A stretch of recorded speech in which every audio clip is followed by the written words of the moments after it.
So in our last video, we had created the Hello World program, which in Python is a simple one statement, print hello world, and it prints to the console. We had created a GitHub account, and we had used the GitHub desktop to synchronize our file to the GitHub account. So that now that it is saved online, which means it can be accessed from anywhere in the world. So we are going to look today at two other things. We're going to add comments to this file, and we're going to show how GitHub can save different versions.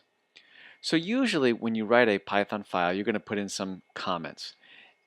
And comments are ignored by the computer. They're just there to help your code be more easily understood by anyone reading it.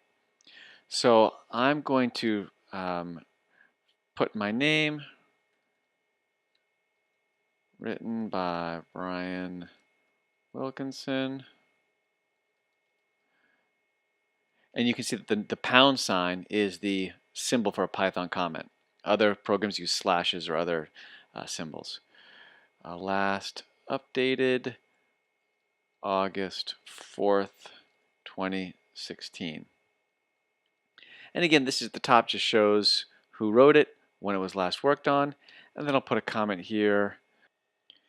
Usually when you write comments in Python or any other programming language, your comment should be intended to be read by an outside reader.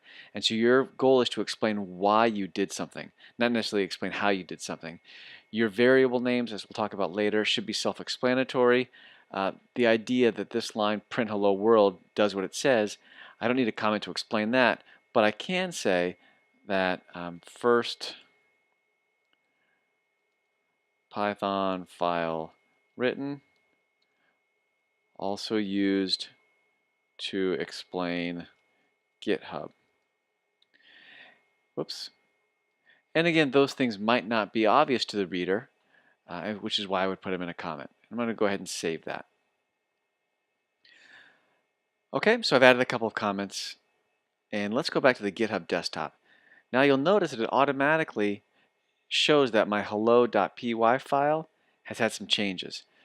And you can see all the things that were in green were things that were added. The plus sign means these are lines that are added. If I had deleted something since my last change, it would be in red with a minus sign next to it. And you can see that this was existing before. Okay, so let's go ahead and save this change. I'm going to say added comments. So I'm going to go ahead and commit that. And you can see there's my new comments file. I can go to sync.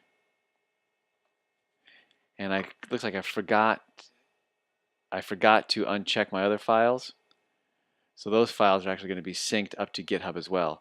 So now when I go to the web and I refresh this,